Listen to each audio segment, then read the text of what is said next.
கிறிஸ்துவுக்குள் பிரியமானவர்களே, கர்த்தரும் இரட்சகருமாய் இயேசு கிறிஸ்துவின் ஈடு நாமத்தினாலே உங்கள் யாவருக்கும் என் அன்பின் வாழ்த்துக்களை இயேசு கிறிஸ்து நாமத்தினாலே தெரிவித்து கொள்கிறேன். தேவனருளி அப்பம் பிரேயர் மினிஸ்ட்ரி சேனல் மூலியமாக உங்களோடு சந்திப்பதில் மிகுந்த மகிழ்ச்சி அடைகிறேன். தினம்தோறும் இரவு நேரத்தில் 8 மணிக்கு பரிசுத்த வேதாந்தத்திலிருந்து ஒரு பகுதி நாம் தியானித்து நம்முடைய குடும்ப பாதுகாப்பிற்காக நாம் ஜெபித்து வருகிறோம்.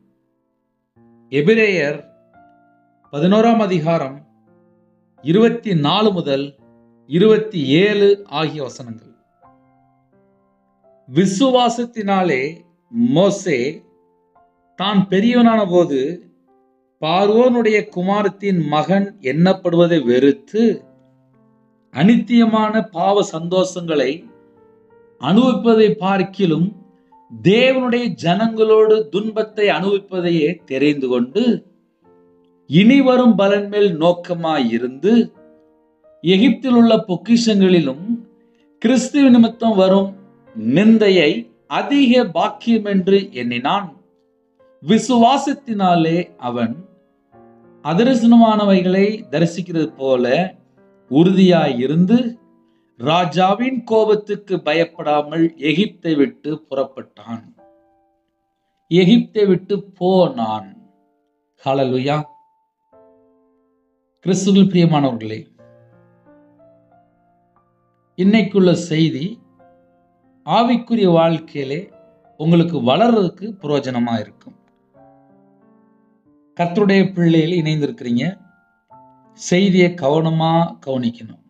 அப்பந்தான் நம்ம தேவனுடைய திட்டத்துக்குள்ள இருக்கிறோமா, தேவ சத்தம் நமக்கு கேக்குதா, தேவ சத்தம் கேட்கணும்னா நம்ம எதிலிருந்து புறப்படணும் என்பதை அறிந்து கொள்ள முடியும். மோசேனுடைய வாழ்க்கையிலே தேவ திட்டத்துக்குள்ள இருந்தார், தேவ சத்தத்தை கேட்டார், பழைய ஏற்பாட்டில் 10 கட்டளை பெற்றுக்கொண்டார். யாத்திராமத்தில் நம்ம வாசிக்கும் போது ஏகப்பட்ட காரியத்தை நம்ம பார்க்கிறோம். ஆனால்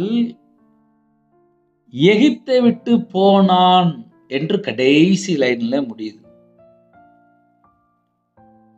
பாவத்திலிருந்து ஒரு மனுஷன் வெளியில வந்தா மட்டும்தான் ஆசீர்வாதம்.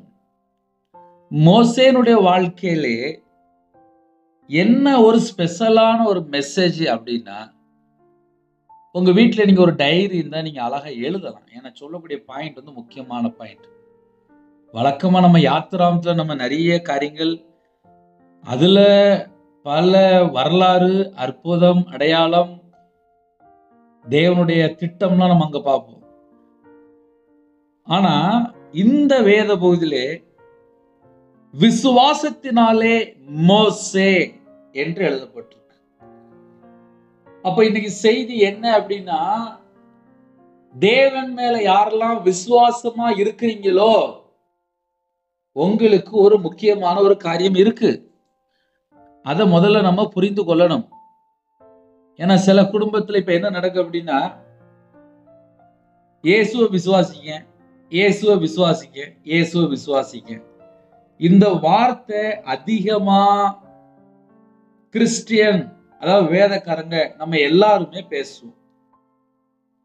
எப்படி அப்படின்னா, சர்ச்சில் நமக்கு சொல்லி கொடுப்பாங்க, ஆமா நான் இயேசுவை விசுவாசிக்கிறேன். ஞானஸ்தானம் எடுத்தவங்க இயேசுவை விசுவாசம், நான் ஞானஸ்தானம் எடுத்தேன், பாவத்துல இருந்து வெளியில வந்துருவேன், எனக்கு இயேசு கிறிஸ்து பாவ மன்னிப்பு தருவார், நான் மனம் திரும்பி பாவ மன்னிப்பை பெற்றுக்கொள்றேன். எல்லாமே நம்ம சொல்லுவோம். விசுவாசத்தினால நீதிமான். எபிரேயர் 11ஆம் அதிகாரம் ஃபுல்லாவே பழைய ஏற்பாட்டில் உள்ள பரிசுத்தவான்கள் எப்படி வாழ்ந்தாங்க, அந்த எல்லா காரியமும் எபிரேயர் 11 அழகா எழுதப்பட்டிருக்கு. விசுவாசத்தினாலே மோசே, அந்த வேர்டை நீங்க நல்ல அழகா நிப்பாட்டி வாசிக்கணும். ஏன்னா அங்கிருந்து தான் செய்தியை ஆரம்பிக்கும். விசுவாசத்தினாலே மோசே. அப்ப மோசேவை சொல்லும்போது எப்படி சொல்றாரு? விசுவாசத்தினாலே மோசே. அதுக்கப்புறம் தான் அடுத்த ஸ்டேஜ் உள்ள இருக்கு. சரி, இப்ப நான் தான் இருக்கேன், எனக்கு ஒரு குடும்பம் இருக்கு, வீட்டுல பாப்பா இருக்கு. சரி, இப்போ நான் ஒரு 11 வயசில் வேலைக்கு போகிறேன். ஒரு 3 ரூபா சம்பளத்துக்கு போகிறேன். அதுக்கப்புறம் அப்படியே கொஞ்சம் கொஞ்சமாக வேலை பார்த்து வியாபாரத்துக்கு ஓடுற ஸ்டேஜ் வரையும் வரேன். அதுக்கப்புறம் வியாபாரத்தில் நஷ்டம் வருது. அந்த நஷ்டத்துக்கு அப்புறம் நான் மறுபடியும் வெளியில் வரேன். எல்லாம் நஷ்டப்பட்டு நிற்கும்போது இது உலக வாழ்க்கை. அதை ஏன் சொல்லித்தரேன்னா, இது உலக வாழ்க்கை. நான் போய் கையில் போய் பைபிள் எடுத்து வாசித்து பார்க்க, சின்ன வயசுலேருந்து நான் சர்ச்சுக்கு போனேன். நான் இயேசு கிறிஸ்துவை தான் விசுவாசிக்கிறேன். ஆனால் கையில் பைபிள் எடுத்து வாசிக்காமல் இருக்கும்போது நானே மாந்திரீகத்துக்கு பணம் கொடுத்துருக்கேன், நானே ஜாதகம் பார்த்துருக்கேன், நானே விக்கிரகத்துக்கு பணம் கொடுத்துருக்கேன், நானே மனுஷனை நம்பி 13 லட்சம் கொடுத்துருக்கேன். அதனால சாபம். இதுவும் என்ன அர்த்தம் அப்படின்னா, நான் வியாபாரத்தில் இருக்கும்போது ஞாயிற்றுக்கிழமை சர்ச்சுக்கு போனேனே தவிர மனமாற்றம் இல்லை. ஆனால் சின்ன வயசுல சர்ச்சுக்கு போகிற பையன்தான். இயேசுவை ரொம்ப பிடிக்கும் அப்படின்னா ஆமாம் அப்படின்றோம், அவ்வளோதான். ஆனால் இயேசு கிறிஸ்து எப்படிப்பட்டவர் கேட்டால் தெரியாது. ஒரு நாள் கடனில் கஷ்டப்பட்டு பிரச்சனையில் வரும்போது கையில் பைபிள் எடுத்து வாசிக்கும்போது வசனத்தின்படி நான் யார், வசனத்தை விசுவாசிக்கும் போது நான் யார், இயேசுவை ஏற்றுக்கொள்ளும் போது நான் யார், மறுபடி பிறக்கிறதுனா என்ன, ஆவியில ஜெனிப்பிக்கிறதுனா என்ன, சத்திய வசனத்துல ஜெனிப்பிக்கிறதுனா என்ன, தேவனுடைய வார்த்தை கீழ்ப்படுகிறதுனா என்ன, இதெல்லாம் அழகா வசனத்தை வாசிக்கும்போது எனக்கும் புரியாது. சில குடும்பத்தில் என்ன ஜெபிக்க ரொம்ப சொல்லுவாங்க, பிரதர் பைபிள் வாசித்தா புரியவே மாட்டேங்குது பிரதர் அப்படிம்பாங்க. எனக்கும் புரியாது. எனக்கு கடன் பிரச்சனை ஜாஸ்தி, அதனால கொஞ்சம் கண்ணீர் அதிகமாக வரும். ஏன்னா வியாபாரத்தை ரொம்ப ஆசையாக வியாபாரம் பார்த்தேன், வியாபாரத்தில் நஷ்டம், அதனால கொஞ்சம் கண்ணீர் அதிகமாக வரும். அதுக்கப்புறம் கடனில் கஷ்டப்பட்டேன், கொஞ்சம் கண்ணீர் வந்துச்சு. அதுக்கப்புறம் ஃபெயிலியர் மாடல் ஆகிட்டேன், கொஞ்சம் கண்ணீர் வந்துச்சு. சொந்த வீடெல்லாம் விற்றேன், கொஞ்சம் கண்ணீர் வந்துச்சு. ஹாஸ்பிட்டலில் போய் படுத்தேன், கொஞ்சம் கண்ணீர் வந்துச்சு. நிந்தைகள் அவமானங்கள் வந்துச்சு, அதில் கொஞ்சம் கண்ணீர் வந்துச்சு. வியாபாரத்தை விட்டு வெளியில் வந்தேன், கொஞ்சம் கண்ணீர் வந்துச்சு. சொந்த தேசத்தை விட்டு வெளியில் போனேன், கொஞ்சம் கண்ணீர் வந்துச்சு. எல்லாராலும் புறக்கணிக்கப்பட்ட நிலைமையில இருந்தேன், கண்ணீர் வந்துச்சு. ஆனால் அந்த கையில் பைபிள் எடுத்து வாசிக்கும் போது 0 0 0 0 0 ரவிராஜ் 0 0 0 0 0 வசனத்தின்படி வாழலை 0 0 0 0. இதை ஏன் சொல்லிதரேன் அப்படின்னா, இன்னைக்கு கர்த்தருடைய பிள்ளைகள் சர்ச்சைக்கு போறாங்க, மனமாற்றம் இருக்கா? நிறைய குடும்பத்திலே ஞாயிற்றுக்கிழமை போய் அழகா கிறிஸ்டியன் பாட்டு படிக்கிறாங்க, தேவனோட நாமத்தை துதிக்கிறாங்க. வீட்டில் வந்ததுக்கப்புறம் சினிமா பாட்டு படிக்கிறாங்க, சினிமா பார்க்குறாங்க, நாடகம் பார்க்குறாங்க. உலகத்துக்குள்ளேயும் போயிட்டு வராங்க. ஞாயிற்றுக்கிழமை போய் சர்ச்சில் போய் நற்கரணே எடுத்து வராங்க. ஞாயிற்றுக்கிழமை பார்த்தா தேவனை துதிக்கிறாங்க. மற்ற 6 நாள் அவங்களுடைய நிலைமை என்ன? சில குடும்பத்தில், எல்லா குடும்பமும் கிடையாது, சில குடும்பத்தில் வயசான பாட்டிமாரு தாத்தாமாரு, சில வீட்டில் குடும்ப ஜெபம் இருக்குது, காலையில் பைபிள் வாசிப்பாங்க, நைட்டு பைபிள் வாசிப்பாங்க, வேற சினிமா ப்ரோக்ராமோ நாடகமோ தேவையில்லாமல் எதுவும் பார்க்க மாட்டாங்க. ஆனால் விசுவாசத்துல நம்ம வளர்றோமா? ஆவிக்குரிய வாழ்க்கையில தடுமாற்றம் இருக்கா? ஜென்ம சுபாவம் தொடருதா? மாம்ச கிரியைகள் தொடருதா? அப்படி நம்ம கொஞ்சம் செக் பண்ணி பார்க்கும்போது தான் நம்ம எத்தனை பெர்சன்டேஜில் இருக்கிறோம், இன்னும் எத்தனை ஸ்டெப்பில் விழுந்து போய் கிடக்கிறோம், நம்ம யாரை நம்பி புறப்படுறோம், யாரை நம்பி ஏமாந்து போகிறோம். ஏன்னா என் வாழ்க்கையில் மனுஷன் பின்னாடி போய் ஏமாந்துருக்கேன், மனுஷனை நம்பினதுக்கப்புறம் ஏமாற்றி கொள்ளையடிச்சிருக்காங்க, மனுஷனை நம்பி ஏமாற்றி அதுக்கப்புறம் நான் படாத பாடுபட்டு, ஐயோ கண்ணீர் வாழ்க்கை. அதுக்கு பின்னாடி என்னன்னு சொல்லி பார்க்கும்போது, மனுஷன் அப்படின்னு சொல்லி பார்க்கும்போது சில நேரத்தில் கர்த்தருடைய பிள்ளைகள் தேவ திட்டத்துக்குள்ள இருக்கிறாங்க. ஆனால் அந்த உலகத்துக்குள்ள போகும்போது கரை திரை இல்லாம நம்ம இருக்கிறோமா? இதெல்லாம் நம்ம கையில பைபிள் எடுத்து செக் பண்ணி பார்க்கும்போது தான் கண்டுபிடிக்க முடியும். பழைய ஏற்பாட்டிலே மோசே குறித்து எல்லாருக்கும் தெரியும். மோசே தேவனுடைய வீட்டில் எங்கும் உள்ளவர் உண்மை உள்ளவராய் இருந்தார். நம்ம வாழ்க்கையில 24 மணி நேரம் வாழ்க்கையில உண்மை அப்படின்னு சொல்லி ஒன்று இருக்கா அப்படின்னு சொல்லி கேட்டா, நிறைய குடும்பத்திலே பொறுமையா தலையை குனிஞ்சு, இல்லை பிரதர், நாங்களாம் 24 மணி நேரம் உண்மையா இல்லை பிரதர் அப்படின்னு சொல்லி அவங்களே சொல்லிடுவாங்க. பேசுகிற வார்த்தையில் உண்மை இல்லை, இதயத்தில் உண்மை இல்லை,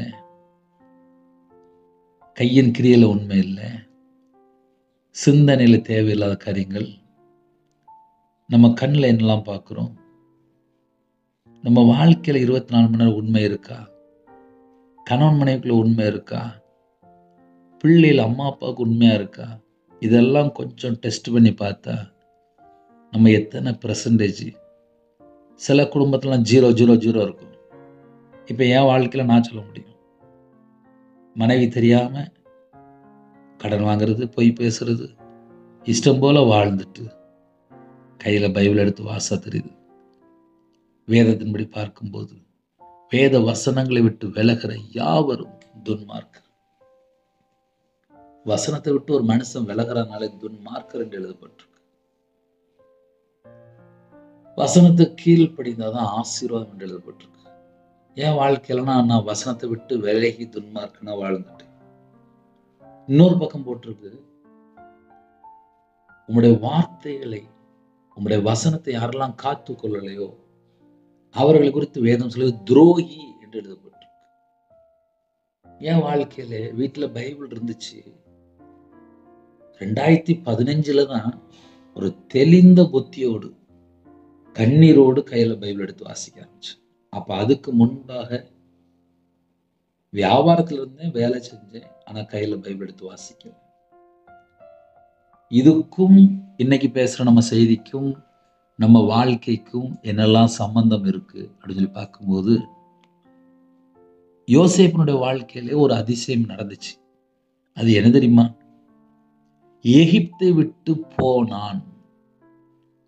எகிப்தை விட்டு போனான். ஒரு மனுஷன் பாவ அடிமையில வாழ்றானா, அதுல இருந்து என்னைக்கு வெளியில வாரானோ அந்த குடும்பம் தான் ஆசீர்வாதம். உங்க வீட்டுல நீங்க டைரி இருந்தா எழுதி வச்சுக்கலாம்.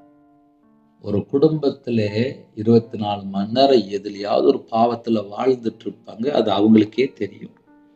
நம்ம சொல்லிலாம் புரிய வைக்க வேண்டிய அவசியம் இல்லை, அவங்களுக்கே தெரியும். சில குடும்பத்தில் சொல்லுவாங்க, பிரதர் நான் ஒரு 8 மணி நேரம் ஆன்லைனில் போய் கேம் விளாடுறேன், பணம் கட்டி விளாடுறேன், அது உங்களுக்கே தெரியும். சில குடும்பத்தில் ராத்திரி ஆகிட்டா தண்ணி அடிக்க போயிடுவாங்க, அது அவங்களுக்கே தெரியும். சில குடும்பத்தில் கஞ்சாவுக்கு போயிடுவாங்க, அது அவங்களுக்கே தெரியும். சில குடும்பத்தில் வேசி மார்க்கத்துக்கு போயிடுவாங்க, அது அவங்களுக்கே தெரியும். சில குடும்பத்தில் விபச்சாரத்தில் இருப்பாங்க, அது அவங்களுக்கே தெரியும். சில குடும்பத்தில் மோக இச்சையில் இருப்பாங்க, அது அவங்களுக்கே தெரியும். சில குடும்பத்தில் சரீரத்தை தீட்டுப்படுத்திட்டு இருப்பாங்க, அது அவங்களுக்கே தெரியும். சில குடும்பத்தில் துர்ரீச்சல் இருப்பாங்க, அது அவங்களுக்கே தெரியும். இன்னைக்கு செய்தி என்ன அப்படின்னா, எகிப்தை விட்டு போனான். பாவ அடிமையிலிருந்து புறப்பட்டு போனா மட்டும்தான் ஆசீர்வாதம். உங்க வீட்டில் டைரி இருந்தா எடுத்து எழுந்து பார்ப்போம். பாவத்தை விட்டு புறப்பட்டு போனான். நம்ம வாழ்க்கையில எது பாவம், எது அடிமை, 2 பாயிண்ட். எது பாவம், எது அடிமை அப்படின்னு சொல்லி நமக்கு நல்லா தெரியும். இப்ப என் இதயத்தில் கேட்டா, என் இதயத்திலே நான் கர்த்தரை விட்டு தள்ளி போகும்போது நான் எந்த காரியத்துல அடிமையா இருக்கிறேன், அதை நம்ம நார்மலா செக் பண்ணி பார்க்கணும். ஏன்னா ஒரு கணவன் மனைவிக்குள்ள ஒரு சண்டை வந்துட்டு அப்படின்னா, முதல்ல யாராவது முழங்கால் போட்டு ஜெபம் பண்றாங்களா, இல்லை யாராவது கையில பைபிள் எடுத்து வாசிக்கிறாங்களா? இல்லைன்னா மனைவிட்ட போய் யாராவது சாரி கேட்குறாங்களா? இல்லைன்னா புருஷன்ட்ட போய் யாராவது சாரி கேட்குறாங்களா? சண்டை போட்டால் உடனே கோர்ட்டு கேஸ் சொல்லி உடனே போய் டைவர்ஸ் ஆகி முடிச்சிருக்காங்க. தெரியாமல் உன்னை அடிச்சிட்டேன், தெரியாமல் பண்ணிட்டேன், நீ மன்னிச்சிரு, தெரியாமல் கோவப்பட்டேன், நீ மன்னிச்சிறேன் அப்படி சொல்லி இறங்கி போகிற ஒரு சுபாவம் இருக்கா? தாழ்த்துற சுபாவம் இருக்கா? மன்னிப்பு கேட்குற சுபாவம் இருக்கா? ஒரு கணவன் மனைவிக்குள்ள நார்மலா. அப்போ என்ன அர்த்தம் அப்படின்னா, கர்த்தருடைய பிள்ளைகள் தேவ திட்டத்துக்குள்ள இருந்தால் ஆசீர்வாதம். தேவ திட்டத்தை விட்டு வெளியில புறப்பட்டு போகும்போது அங்க சாபம் உள்ள என்றாயிரும். இன்னைக்கு நிறைய குடும்பத்துல என்ன நடக்கும் அப்படின்னா, ஒரு மனுஷன் கர்த்தரை விட்டு தள்ளி போறான் அப்படின்னு தெரிஞ்சாலே வீட்டுல மற்றவங்க எச்சரிப்பு கொடுக்கணும். இப்ப நான் வியாபாரத்துல இருக்கும்போது நான் ஒரு மனுஷனை நம்பி பணம் கொடுத்தே இருந்தேன். விக்கிரத்துக்கு, மாந்திரியத்துக்கு நானே பணம் கொடுத்துருந்தேன். எங்க வீட்டுல எங்க அம்மா சொல்லி பார்த்தாங்க, என் மனைவி சொல்லி பார்த்தாங்க, எங்க குடும்பத்துல எனக்கு எல்லாரும் சொல்லி பார்த்தாங்க. நான் என்ன தெரியுமா யோசித்தேன்? இவங்கெல்லாம் என்னை ஏன் இப்படி தப்பா பேசுறாங்க அப்படின்னு சொல்லி தான் யோசித்தேன். நான் மனம் திரும்பவே இல்லை. ஒரு நாள் ₹1/2 கோடி அழிச்சிட்டு நடு ரோட்ல நின்னேன். ₹1 இல்லை, ₹2 இல்லை, ₹1/2 கோடி சகல செழிப்போட வியாபாரத்துல இருந்துட்டு நடு ரோட்ல வந்து நின்னேன். இதை ஏன் தெரியுமா சொல்றேன்? புறப்பட்டு போகல, எகிப்தை விட்டு போனான். எதெல்லாம் பாவ அடிமை இருக்கோ அதுல இருந்து வெளியில வரணும். எனக்கு ஒரு ஜெப குறிப்பு வந்துச்சு. கோடி கணக்கில் டிரான்சாக்ஷன். அந்த இடத்துல கேமராலாம் இருக்கு. மனைவி பார்த்து சொல்லியிருக்கா புருஷன்ட்ட, இப்படி செய்யாதீங்கப்பா, இது வேண்டாம், இப்படி தண்ணி அடிக்காதீங்க, இந்த விபச்சார பாவத்துல நீங்க வெளியில வந்துருங்க, தேவன் உங்களை பல மடங்கு உயர்த்தியிருக்காரு, லட்ச லட்சமா உங்களுக்கு வருமானம் வருது, ஆனா விபச்சாரத்துல போயிடாதீங்க, தண்ணி அடிக்காதீங்க, வீட்டுல வாலிப பிள்ளைகள் இருக்கு, என் வார்த்தை கீழ்ப்படிங்கப்பா அப்படின்னு சொல்லி மனைவி நித்தமும் கணவர்கிட்ட போராடி இருக்கா. ஒரு நாள் என்ன தெரியுமாச்சு? கணவருக்கு ஆக்சிடென்ட் ஆனதுக்கப்புறம் லட்ச கணக்கை கொண்டு போய் ஹாஸ்பிட்டல்ல வந்து கொடுத்துருக்காங்க. அவங்களுடைய வியாபார ஸ்தலம் முடங்கிட்டு உடனே நோட்டீஸ் வந்துட்டு, இத்தனை நாளுக்குள்ள நீங்க முடிச்சாகணும். அந்த மனைவி எத்தனையோ முறை நல்ல ஆலோசனை சொல்லும்போது காது கொடுத்து கேட்கல. ஒரு நாள் ஆக்சிடென்ட், அவ்வளவுதான் லைஃப். ஆனா இன்னைக்குள்ள செய்தியில விசுவாசத்தினாலே மோசே புறப்பட்டு போயிட்டார். தேவனோட சத்தம் கேட்கும் போது புறப்பட்டு போயிட்டாரு. தேவனோட சத்தம் கேட்கும் போது ஒரு மனுஷன் புறப்பட்டுட்டான் அப்படின்னாலே அந்த நிமிஷத்துல இருந்து தேவன் அந்த குடும்பத்தை ஆசீர்வதிப்பார். இப்ப நைட் நேரத்து இந்த செய்தி உங்க வீட்டுக்குள்ள வருதா? நான் சில நேரத்துல கொஞ்சம் எக்ஸ்ட்ரா பேசுன மாதிரி இருக்கும், ஆனால் அது சில வீட்டுக்குள்ள பாவத்துல வாழ்ந்துட்டு இருப்பாங்க. சில வீட்டுல பார்த்தா தவறா வாழ்ந்துட்டு இருப்பாங்க, வெளியே தெரியாது. இந்த செய்தி அந்த வீட்டுக்குள்ள புறப்பட்டு போகும்போது அவங்க யோசிப்பாங்க, இந்த அண்ணன் என்கிட்ட பேசியிருக்காங்க, நான் இனிமேல் இந்த பாவம் பண்ணணுமா வேண்டாமான்னு சொல்லி யோசித்து மனம் திரும்பிட்டாங்க அப்படின்னா அந்த குடும்பம் ரட்சிக்கப்பட்டுரும். அப்ப கர்த்தருடைய பிள்ளைகள் நம்ம இரவு நேரத்துல என்ன யோசிக்கணும் அப்படின்னா, விசுவாசத்தினாலே மோசே. அப்ப மோசே யாரு? தேவனோட வார்த்தைக்கு கீழ்ப்படிந்திருக்காரு. விசுவாசத்தினாலே மோசே தான் பெரியவனான போது பார்வோனுடைய குமாரத்தின் மகன் எண்ணப்படுவதை வெறுத்து. அப்ப மோசேனுடைய இதயத்துக்குள்ளே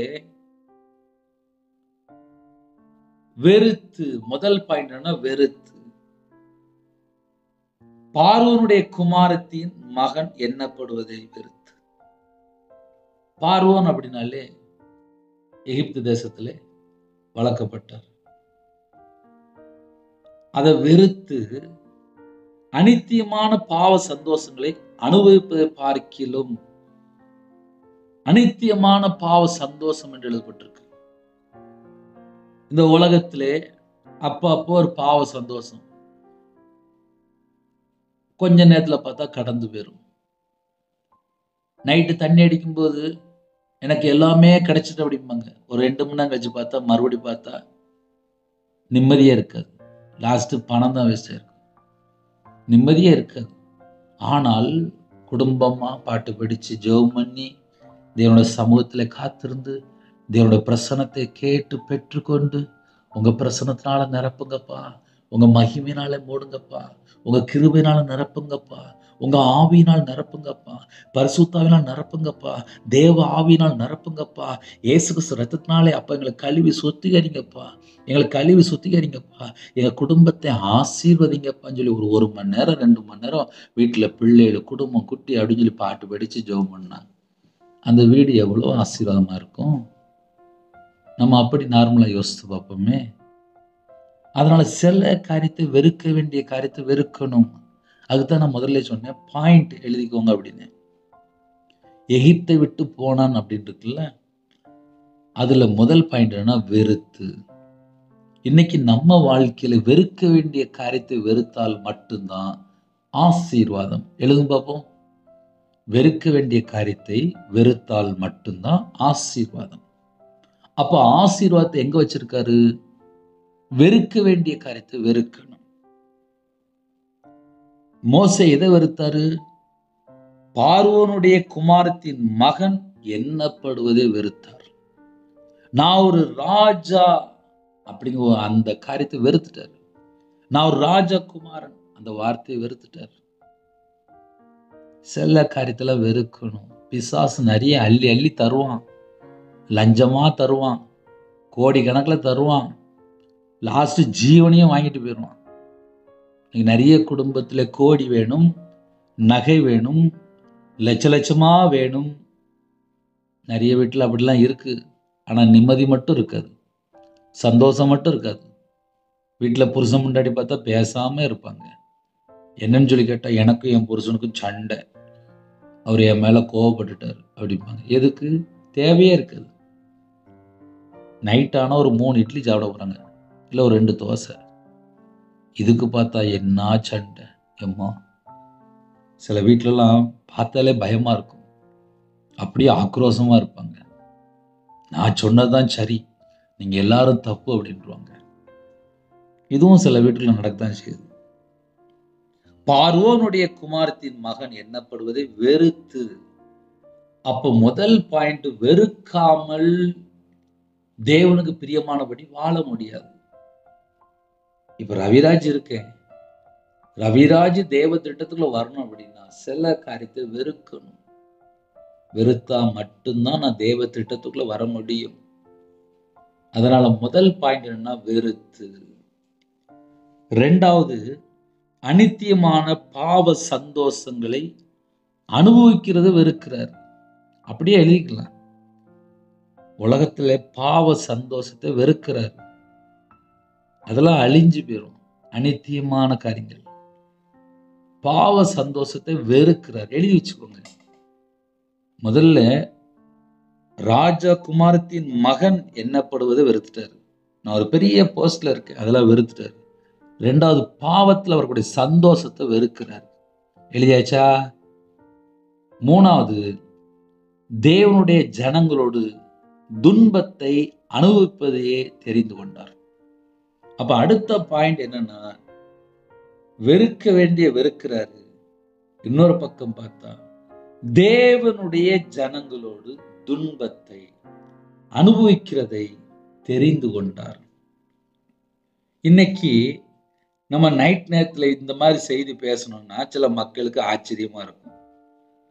ஆசீர்வாதம் சொல்லி கேட்டா ரொம்ப பிடிக்கும், வாக்கு தத்துவம் சொல்லி கேட்டா பிடிக்கும். சில குடும்பத்திலே கடிந்து கொள்ளும்போது கூட பிரசங்கம் கேட்டுருவாங்க.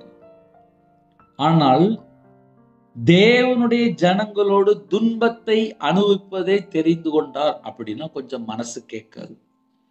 ஏன் அதை சொல்ல வேண்டியிருக்கு அப்படின்னா, மோசே எதை சூஸ் பண்றார் அப்படின்னா, துன்பத்தை அனுபவிக்க சூஸ் பண்றார்.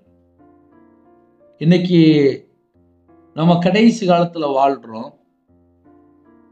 கிறிஸ்டியன் வேதக்காரங்க அப்படின்னு சொல்லி நம்ம பார்க்கும்போது பல காரியத்துல நமக்கு போராட்டம், துன்பங்கள், பிரச்சனைகள், பாடுகள் ஒவ்வொரு வீட்லயும், ஒவ்வொரு நாட்டுக்குள்ளயும், ஒவ்வொரு கிராமத்திலையும், ஒவ்வொரு ஊருக்குள்ளயும் படாத பாடுபட்டு இருப்பாங்க.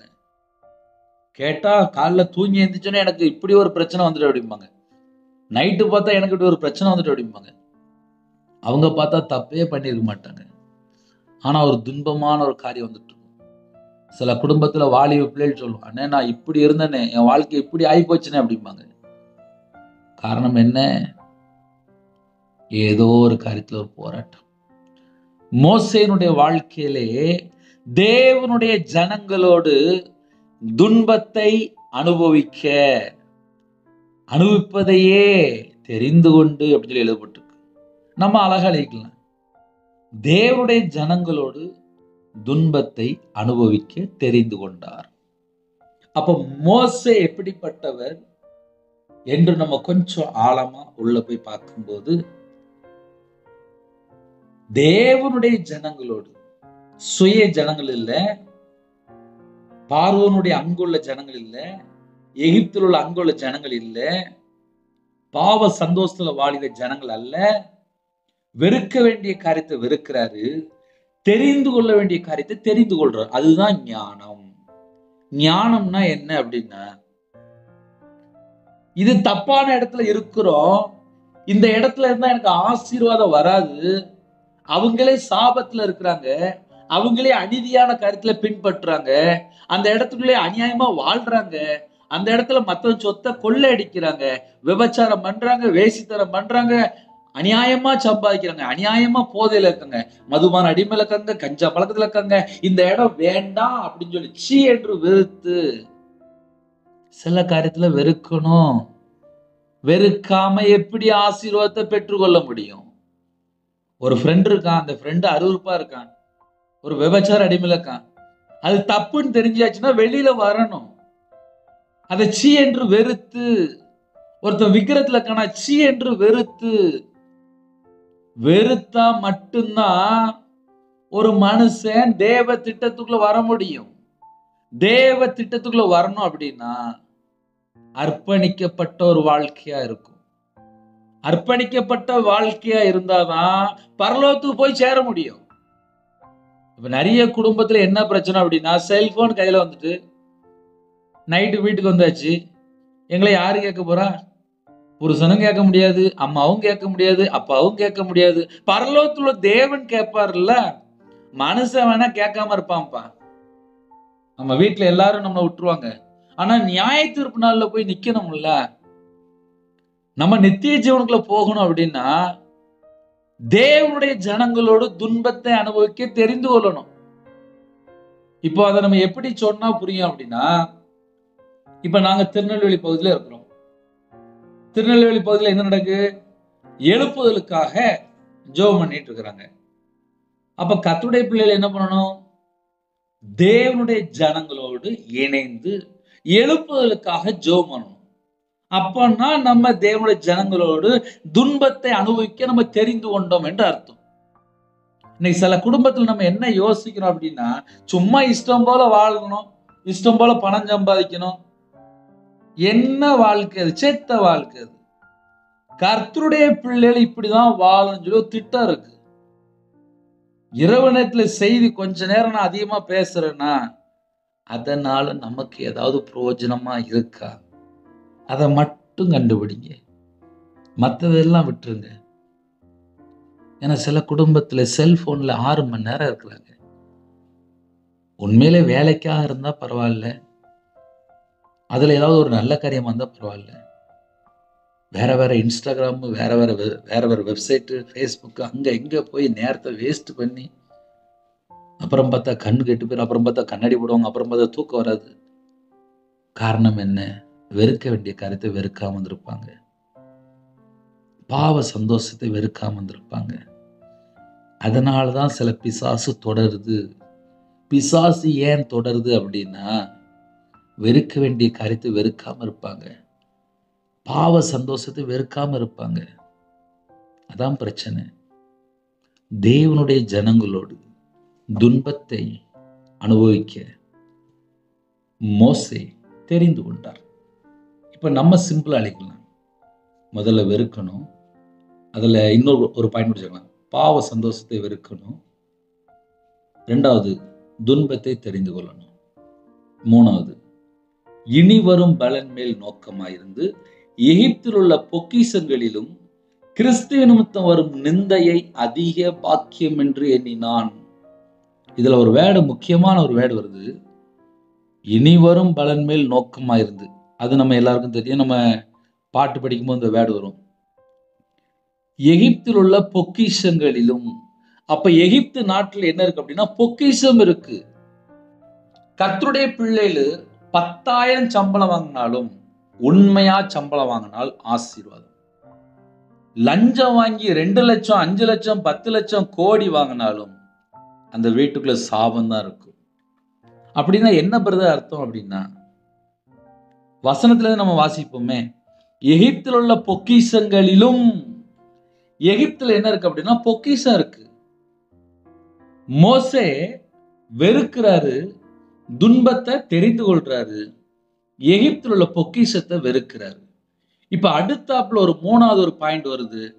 பொக்கிஷத்தை வெறுக்கிறாரு. முதல்ல பாவ சந்தோஷத்தை வெறுக்கிறாரு. 2வது எகிப்தில் உள்ள பொக்கிஷத்தை வெறுக்கிறாரு. அதுல இன்னும் கூட நம்ம ஃபர்ஸ்ட் ஒரு பாயிண்ட் சொல்லணும் அப்படின்னா, பார்வோனுடைய குமாரத்தின் மகன் எண்ணப்படுவது வெறுக்கிறார். அப்ப இதெல்லாம் நம்ம பைபிள் வசனத்துல நம்ம வாசிக்கும் போது நம்ம வாழ்க்கையில எந்தெந்த காரியத்துல நம்ம வெறுக்க வேண்டிய காரியம் இருக்கு. சில குடும்பத்துல என்ன சொல்லுவாங்க அப்படின்னா, நான் இன்ன ஆளு, நான் இந்த கோத்திரம், எங்க ஆட்கள் அப்படிம்பாங்க. 2 நாள் வயித்தால போனா எல்லாம் தெரிஞ்சு போயிடும். அதுக்கப்புறம் குளுக்கோஸ் தான். இதான் உண்மை. ஒரு சின்ன ஆக்சிடென்ட் ஆயிட்டுனா போதும், அப்புறம் பார்த்தா ஹாஸ்பிட்டல்ல இருப்பாங்க. ஒண்ணுமே இல்லப்பா, ஒண்ணுமே இல்லை, நம்மலாம் ஒண்ணுமே இல்லை. நைட் நேரத்தில் நம்ம என்ன யோசிக்கணும் அப்படின்னா, ஜீவ சுவாசத்தை நம்ம சரீரத்துல வச்சதுனால ரவிராஜ் பேசுறேன், அவ்வளவுதான். என் மூக்குல என்னைக்கு ஜீவ சுவாசத்தை எடுக்கிறாரோ அன்னைக்கு ரவிராஜ் உயிரோட இல்லை. இதுதான் ரெக்கார்டு. அதனால யார்கிட்டையும் சண்டை போட்டு ஒரு பிரயோஜனம் இல்லை. ஜீவ சுவாசம் உள்ள இருக்கிற வரையும் பேசிக்கலாம், கொஞ்சம் சத்தம் போட்டு பேசிக்கலாம், அவ்வளவுதான். அதுக்கப்புறம் பார்த்தா லைஃப் ஒண்ணுமே இல்லை. அதனால கர்த்தருடைய பிள்ளைகள் நைட் நேரத்துல தாழ்த்துங்க, தேவனுடைய சமூகத்துல வெறுமையாக்குங்க. எவ்வளவு தூரம் தாழ்த்த முடியுமோ தாழ்த்திருங்க. ஏன்னா கர்த்தருடைய பிள்ளைகள் தான் இணைந்திருக்கிறீங்க. வீட்டுக்கு வீடு பிரச்சனை இருக்கு. பிரதர், எங்க வீட்டிலலாம் ஒரே பிரச்சனை பிரதர், தேவனுக்கு தெரியும். நம்ம வெறுக்க வேண்டிய காரியத்தை வெறுத்தாச்சா? பாவ சந்தோஷத்தை வெறுத்தாச்சா? பாவ சந்தோஷத்தை வெறுக்காமல் எப்படிப்பா ஆசீர்வாதத்தை பெற்றுக்கொள்ள முடியும்? யோசித்து பாருங்களேன். துன்பத்தை தெரிந்து கொள்றாராம், அதே நேரத்தில் பொக்கிஷத்தை வெறுக்கிறாராம். மோசே குறித்து இன்னைக்கு ஒரு நல்ல செய்தி. மோசே குறித்து நம்ம நிறைய காரியங்களை கற்றுக்கொள்ளணும். அப்படின்னா, எகிப்தில் உள்ள பொக்கிஷத்தையே வெறுக்கிறார். ஒரு நாட்டினுடைய பொக்கிஷத்தையே வெறுக்கிறாரு. எவ்வளவு கிஃப்ட்! இன்னைக்கு 1 சென்ட் இடத்துக்கு சண்டை போடுறாங்க, 1 அடி இடத்துக்கு சண்டை போடுறாங்க. மருமக கொஞ்சோண்டு நகையை கொண்டு வந்துட்டா, கொஞ்சம் கம்மியா கொண்டு வந்துட்டா சண்டை போடுறாங்க. எத்தனை வீட்டுல பணம் கம்மியா இருக்குன்னு சண்டை போடுறாங்க. அப்போனா இன்னும் அவங்க வெறுக்க வேண்டிய காரியத்தை வெறுக்கவே இல்லை. அதான் பிரச்சனை. வெறுக்க வேண்டிய காரியத்தை வெறுத்திருந்தால் அவங்க வாழ்க்கை கொஞ்சம் துன்பம் இருக்கும். தேவனுடைய ஜனங்களோடு துன்பத்தை அனுபவிப்பை தெரிந்து கொண்டா சொல்லி போட்டுக்கல. வெறுக்க வேண்டிய காரியத்தை வெறுத்து நம்ம கிறிஸ்துவுக்குள் இருக்கும்போது கொஞ்சம் துன்பப்பட்ட மாதிரி இருக்கும், கொஞ்சம் பாடுபட்ட மாதிரி இருக்கும். ஏன்னா மோசேனுடைய வாழ்க்கை அப்படிதான் இருந்துச்சு. எகிப்தில் உள்ள பொக்கிஷங்களை வெறுத்திருக்காரு. அடுத்தாப்புல கிறிஸ்து நிமித்தம் வரும் நிந்தையை அதிக பாக்கியம் என்று எண்ணினான். கிறிஸ்து நிமித்தம் நிந்தையை அதிக பாக்கியம் என்று எண்ணினான். முதல்ல துன்பத்தை தெரிந்து கொள்றாரு. முதல்ல துன்பத்தை தெரிந்து கொள்றார், ரெண்டாவது நிந்தையை தெரிந்து கொள்றார். மோசே எப்படிப்பட்ட தேவனுடைய பரிசுத்தவான், உண்மை உள்ளவர் என்று பார்க்கும்போது முதல்ல வெறுக்கிறாரு. அது பொக்கிஷமா இருந்தாலும் வெறுக்கிறாரு, பாவ சந்தோஷமா இருந்தாலும் வெறுக்கிறாரு, ராஜா குமார்த்தின் மகன் எதுவா இருந்தாலும் வெறுக்கிறார். ஒரு பக்கம் துன்பத்தை தெரிந்து கொள்கிறார், இன்னொரு பக்கம் நிந்தையை தெரிந்து கொள்கிறார். அடுத்தாப்புல விசுவாசத்தினாலே அவன் அதிசயமானவரை தரிசிக்கிறது போல உறுதியா இருந்து ராஜாவின் கோபத்துக்கு பயப்படாமல் எகிப்தை விட்டு போனான். அவன் யாருக்கும் பயப்படலப்பா, அவன் மனுஷனுக்கு பயப்படலை. பழைய ஏற்பாட்டிலே சவுல் ராஜா குறித்து பார்க்கும்போது மனுஷனுக்கு பயந்துட்டார் அப்படின்னு சொல்லி போட்டிருக்கோம். யோபுல பார்க்கும்போது நான் பயந்த காரியம் எனக்கு நேரிடப்பட்டது என்று சொல்லியிருப்பார். 1 யோவான் 4ஆம் அதிகாரத்துல பார்க்கும்போது பயமானது வேதனை உள்ளது என்று சொல்லுகிறது. ஆனா மோசேனுடைய வாழ்க்கையிலே ராஜா கோபத்துக்கே பயப்படாம நல்ல சந்தோஷமா எகிப்தை விட்டு புறப்பட்டிருக்காரு. அதனாலதான் பரிசுத்த வேதாந்தத்துல அவருடைய பெயர் எழுதப்பட்டிருக்கு. நம்ம பேரு ஜீவ புஸ்தகத்துல எழுதப்படணும் அப்படின்னா பாவ சந்தோஷத்துல நம்ம வெறுத்து வெளியில வரணும், துன்பத்தை தெரிந்து கொள்ளணும், பொக்கிஷத்தெல்லாம் வெறுக்கணும், கிறிஸ்து நிமித்தம் வரக்கூடிய நிந்தையெல்லாம் ஏற்றுக்கொள்ளணும். அடுத்தாப்புல ராஜாவின் கோபத்துக்கு பயப்படாமல் அப்படின்னு சொல்லி போட்டிருக்குல்ல, மனுஷனுடைய கோபத்துக்கு பயப்படாமல் அப்படி நம்ம எழுதிக்கலாம். மனுஷனுடைய கோபத்துக்கு பயப்படாமல் எகிப்தை விட்டு போனான். எகிப்தை விட்டு போனான் அப்படின்னா பாவத்தை வாழிற ஜனங்களை விட்டு புறப்பட்டு போனான். எழுதிக்கோங்க பார்ப்போம். பாவத்தை விட்டு, அந்த ஜனங்களை விட்டு, பாவத்திலே வாழிற ஜனங்களை விட்டு புறப்பட்டு போனான். ஹல்லேலூயா. கிறிஸ்துவுக்குள் பிரியமானவர்களே, இந்த செய்தி உங்களுக்கு பிரயோஜனமா இருக்கா? பாவத்திலே வாழிற ஜனங்களை விட்டு, அந்த எகிப்துள்ள ஜனங்கள் பாவத்துல வாழ்ந்துட்டு இருக்காங்க. அங்க ஏகப்பட்ட பொக்கிஷம் இருக்கு. அதெல்லாம் விட்டு புறப்பட்டு மோசே வெளியில வர்றாரு. அப்ப இன்னைக்குள்ள செய்தி நம்ம தியானிக்கும் போது நம்ம வாழ்க்கையில ஒருவேளை, என் வாழ்க்கையில சில காரியத்தை நான் வெறுக்க வேண்டிய காரியம் இருக்கு. சில காரியம் அது பொக்கிஷமா இருக்கலாம், பாவ சந்தோஷமா இருக்கலாம், ராஜா குமாரத்தின் மகன் அப்படின்னு சொல்லி ஒரு பெரிய ஒரு பதவியா இருக்கலாம். சில காரியத்துல வெறுத்தா மட்டும்தான் கர்த்தருடைய ஊழியத்தை செய்ய முடியும், சந்தோஷமா இருக்க முடியும். ஆனா துன்பம் இருந்த மாதிரி இருக்கும், சில நேரத்துல நிந்தைகள் இருக்கும். இப்ப என் வாழ்க்கையிலாம் துன்பம் வந்துச்சு, நிந்தை வந்துச்சு. நான் ஒரு வியாபாரத்துல இருந்ததுனாலே எனக்கு வியாபாரம் பார்க்க தான் பிடிக்கும். 40 நாள் உபவாசம் இருந்து மிஷனரியா போன்னு சொல்லி ஜெபம் பண்ணேன். கர்த்தருடைய கிருபையினாலே திருநெல்வேலியிலிருந்து தெசலோனிக்கை ஒரு 55 கிலோமீட்டர் அந்த இடத்துல எனக்கு ஒரு சர்ச்சில் ஒரு கோயில் குட்டியார் வேலை கிடைச்சிது. அந்த சர்ச்சில் வேலை பார்க்கும்போது பைபிள் காலேஜ் படித்தேன். கர்த்தருடைய கிருபையினால பிடிஏ கர்த்தர் படித்து முடிக்க கர்த்தர் கிருபை செய்தார். தேவனுடைய நாமம் மகிமைப்படட்டும். ஒவ்வொரு நாளும் ஒவ்வொரு நிமிஷமும் கர்த்தர் தான் வழி நடத்துறார். நாங்கள் இருக்கிற பகுதியிலே ஒரு கூடாரம் போடலாம்னு சொல்லி யோசித்தோம். அதனுடைய தேவைகள் எல்லா காரியங்களுக்காக எனக்காக ஜெபித்து கொள்ளுங்க. என் பேர் ரவிராஜ். இன்னைக்குள்ள வேத தியானம் உங்களுக்கு பிரயோஜனமா இருந்துச்சு அப்படின்னா உங்களுக்கு தெரிந்த மற்ற நண்பர் ஷேர் பண்ணுங்க.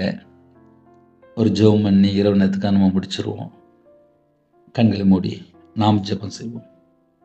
கிருபை மகிமை அந்த பரிசுத்தமுள்ள நல்ல தகப்பனே, உம்மை நன்றியோடு துதிக்கிறோம், சொல்கிறோம்ப்பா. மோசே குறித்து நாங்கள் தியானிச்சோம்ப்பா. மோசே பாவ சந்தோஷத்தை வெறுத்து, பொக்கிஷத்தை வெறுத்து, ராஜா குமார்த்தின் மகன் என்பதை வெறுத்து, துன்பத்தை தெரிந்து கொண்டார். நிந்தை, அவமானம் அது எல்லாவற்றையும் பொறுத்து கொண்டு கிறிஸ்துவுக்காக வாழ்றதுக்கு அர்ப்பணித்தார். அது மாத்திரமல்ல, எகிப்தை விட்டு புறப்பட்டு போனான். பாவத்தில் வரக்கூடிய சந்தோஷம், பாவத்தில் வரக்கூடிய ஐஸ்வர்யம், பாவத்தில் வரக்கூடிய அந்த பெருமையான எல்லாவற்றையும் வெறுத்துட்டாருப்பா. டோட்டலா வெறுத்துட்டாரு. விசுவாசத்தினாலே மோசே என்று எழுதப்பட்டிருக்கு. வேதத்தை தியானிக்கும் போது உங்க பிள்ளைகளோட நீங்க பேசுனீங்கப்பா. உங்களுடைய வார்த்தைக்கு ஸ்தோத்திரம். பரிசுத்த ஆவியானவர் பேசக்கூடிய வார்த்தைக்கு ஸ்தோத்திரம். சத்தியத்தை அறிவீர்கள், சத்தியம் உங்களை விடுதலையாக்கும். எத்தனையோ தேசத்துக்குள்ளே இணைந்து ஜெபிக்கிறாங்க. உங்க பிள்ளைகளோட வாழ்க்கையிலே மனமாற்றம் வேணும். இதயத்துக்குள்ள இருக்கிற கவலைகள், நிந்தைகள், எந்தெந்த காரியத்திலே வேதனைப்படுறாங்களோ, துன்பத்தோடு இருக்கிறாங்களோ எல்லாம் தேவனுக்கு தெரியும். எங்க வாழ்க்கை என்ன, எங்க சூழ்நிலை என்ன, எங்க குடும்ப பிரச்சனை என்ன, உமக்கு மறைவானது ஒன்றுமே இல்லைப்பா. உங்க கரத்துல எல்லா குடும்பத்தையும் அர்ப்பணிக்கிறோம். காலையில புறப்பட்டு போயிட்டு நைட்டு வீட்டுக்கு வந்துட்டாங்கப்பா. பாதுகாத்த கிருபைக்கா நன்றி. எக்ஸாம் எழுதுகிற பிள்ளைகளுக்கா ஸ்தோத்திரம், படிக்கிற பிள்ளைகளுக்கா ஸ்தோத்திரம், காலேஜ் படிக்கிற பிள்ளைகளுக்கா ஸ்தோத்திரம், குடும்பத்தில் இணைந்திருக்கிற ஒவ்வொரு குடும்பத்துக்கா ஸ்தோத்திரம், தேவன் அருளிய அப்போ மினிஸ்ட்ரி குடும்பத்துக்கா ஸ்தோத்திரம், பொருத்தனம் பண்ணி ஜீவிக்கிற குடும்பத்துக்கா ஸ்தோத்திரம், இரவு நேரத்தில் இணைந்திருக்கிற குடும்பத்துக்கா ஸ்தோத்திரம், நைட் நேரத்தில் டியூட்டியில் இருக்க அந்த குடும்பத்துக்கா ஸ்தோத்திரம், நைட் நேரத்தில் ட்ராவலிங் இருக்காங்க பாதுகாக்கிற கிருபைக்கா ஸ்தோத்திரம். சிறு பிள்ளைகள் முதல் கொண்டு முதியோர் வரை எல்லாரையும் உங்களுடைய கரத்தில் அர்ப்பணிக்கிறோம். அப்பா, விசேஷமாக இந்த நாளிலும் எந்த குடும்பத்தில் கேட்டு பாவ சந்தோஷத்தை வெறுக்கிறாங்களோ, மனம் திரும்புகிறாங்களோ அந்த குடும்பத்துக்கு இந்த நாளிலும் ரட்சிப்பை கட்டளிட கிருபைக்கா ஸ்தோத்திரம். பாவ மன்னிப்பை பெற்றுக்கொண்டு கர்த்தருக்கா வாழக்கூடிய ஒவ்வொரு குடும்பமாக மாறணும். எங்களை தாழ்த்தி அர்ப்பணிக்கிறோம். சில குடும்பத்திலே கற்பத்தனையா ஜெபிக்கிறாங்க. கர்த்தர் மனமிறங்கி ஆசிரியங்க. மாசமா இருக்காங்க, தாயும் பிள்ளையும் ஆசிரியங்க. டெலிவரி பண்ணுறாங்க, பரம வைத்தியர் கூட இருங்க. பிள்ளைகளுக்கு வயசு அதிகமாயிட்டு போகுது, வாசல் திறந்துதாங்க. திருமணம் முடிந்ததுக்கப்புறம் சமாதானம் இல்லாத ஒரு வாழ்க்கை, சில காரியத்தை வெறுத்து சில தேவையில்லாத காரியத்திலேருந்து வெளியில் வர கர்த்தர் கிருபை செய்யுங்க. மோசே எகிப்தை விட்டு புறப்பட்டு போனான்னு எழுதப்பட்டிருப்பா. எந்தெந்த காரியத்தை விட்டு நாங்கள் புறப்பட்டு போகணுமோ அந்த எல்லா காரியத்தை விட்டு நாங்கள் வெளியில் வரணும். கர்த்தர் கிருபை செய்யுங்க. நைட் டியூட்டிலே வாலிப பிள்ளைகள் வாலிபங்க வேலை பார்க்காங்க, ட்ராவலில் இருக்காங்க. எல்லாருக்கும் ஒரு பாதுகாப்பு தாங்க. சரீரத்தில் பலவீனத்தோடு படுக்கையில் இருக்காங்க. அந்த குடும்பத்துக்கு பரிபூர்ணமான சுகம், தீர்க்காயுசு உங்கள் கரத்தில் அர்ப்பணிக்கிறோம். ஜெபிக்கிற எல்லா குடும்பத்தையும் ஆசீர்வதிங்க. சிறு பிள்ளைகள் முதல் கொண்டு முதியோர் வரை எல்லாரையும் கர்த்தர் அபரிதமாக ஆசிரியங்க. அவங்களோட அப்பத்தின் தண்ணீர் ஆசிரியங்க. அவங்களுடைய கையின் கீழில் ஆசிரியங்க. யாரெல்லாம் தாழ்த்துறாங்களோ அவங்களுடைய தேவைகள் சந்திக்க ராஜா. கடனில் கஷ்டப்படுறாங்க, எல்லா பிரச்சனைக்கும் ஒரு முடிவு கொண்டு வாங்க. உங்கள் நாம மகிமைப்படட்டும். அதிகாலை வெள்ளே உங்களுடைய சமூகத்தில் கண் விழிக்க கர்த்தர் கிருபை செய்யுங்க. வாக்கு தத்தங்களோடு அப்பா புதிய நாளை புதிய மாசத்தை தொடங்க கர்த்தர் கிருபை செய்யுங்க. ஜெபிக்கிற எல்லா குடும்பத்தையும் ஆசிரியங்க. இந்த மாதம் முழுவதும் பாதுகாத்த கிருபைக்காக நன்றி. ஒவ்வொரு நாளும் எங்களை பாதுகாக்கிற கிருபைக்காக நன்றி. அப்பா, இரவும் போலும் ஜெபித்த ஒவ்வொரு குடும்பத்தையும் உங்களுடைய கரத்தில் அர்ப்பணிக்கிறோம். தேவைகள் அநேகம் உண்டு, கடன் பிரச்சனை நிறைய உண்டு, குடும்ப பிரச்சனை நிறைய உண்டு, வாழ்க்கையில் நிறைய காரியத்தில் தோல்வி, நிறைய காரியத்தில் ஏமாற்றம், நிறைய காரியத்திலே கைவிடப்பட்ட நிலைமை, எல்லாராலும் புறக்கணிக்கப்பட்ட நிலைமை, நிந்தைகள், அவமானங்கள், பல சூழ்நிலை. நைட் நேரத்திலே அப்பா வேதனையோடு ஜெபிக்கிற குடும்பம் உண்டு. எல்லா குடும்பத்துக்கும் ஒரு இன்பமான தூக்கம் தாங்க. தேவனர்கள் எப்போ மினிஷன்ல ஆசீர்வதித்தாங்க. அப்ரோஜனமான ஊழியக்காரன்ப்பா. அப்பா, ஒவ்வொரு நாளும் இரவும் போலும் பேசுகிற கிருபை தந்த கிருபைக்கால் ஸ்தோத்திரம், ஸ்தோத்திரம், ஸ்தோத்திரம், ஸ்தோத்திரம், ஸ்தோத்திரம். ஒவ்வொரு குடும்பத்தையும் உங்களோட ரத்த கோட்டைகளை வேல் அடைத்து மூடி மறைத்து பாதுகாத்துங்க. எல்லா தேச ஜனங்களையும் ஆசிரியர் ராஜா. வீடு கட்டுறாங்க, தடையில்லாமல் கட்டி முடிக்காத கிருபை செய்யுங்க. கடன் பிரச்சனை குடும்பத்துக்கு எல்லா பிரச்சனைக்கும் ஒரு முடிவு கொண்டு வாங்க. கர்த்தருடைய கரத்தில் ஒவ்வொரு குடும்பத்தையும் அர்ப்பணிக்கிறோம். கர்த்தர் பொறுப்படுத்துங்க. துதிகான மகிமை எல்லாமும் ஒரு கேஸ் வைக்கிறோம். ஏசு கிறிஸ்து பிதாவே, ஆமென். தேவனுக்கே மகிமையுண்டாதாக. கர்த்தர் தாமே உங்களை உங்கள் குடும்பத்தின் சகல காரியத்திலும் சம்பூர்ணமாக திருப்தியாக கர்த்தர் கொடுத்து சகல காரியத்திலும் ஆசீர்வதிப்பாராக. ஆமென். கர்த்தராகிய இயேசு கிறிஸ்துவின் கிருபையும் பிதாவாகிய அன்பும் பரிசுத்தனுடைய ஐக்கியம் இப்பொழுதும் எப்பொழுது சதா காலங்களிலும் நம்மளோடு இருப்பதாக. ஆமென். கிறிஸ்துவில் பிரியமானவர்களே, 9363064182 நம்பர் கொண்டால் நாங்கள் உங்களுக்காக குடும்பத்துக்காக ஜெபிப்போம். என்னுடைய ஊழியக்காக தொடர்ந்து ஜெபித்து கொள்ளுங்கள். கர்த்தர் உங்களையும் உங்கள் குடும்பத்தின் சகல காரியத்திலும் சம்பூர்ணமாக திருப்தியாக கர்த்தர் கொடுத்து ஆசீர்வதிப்பாராக. ஆமென். God bless you.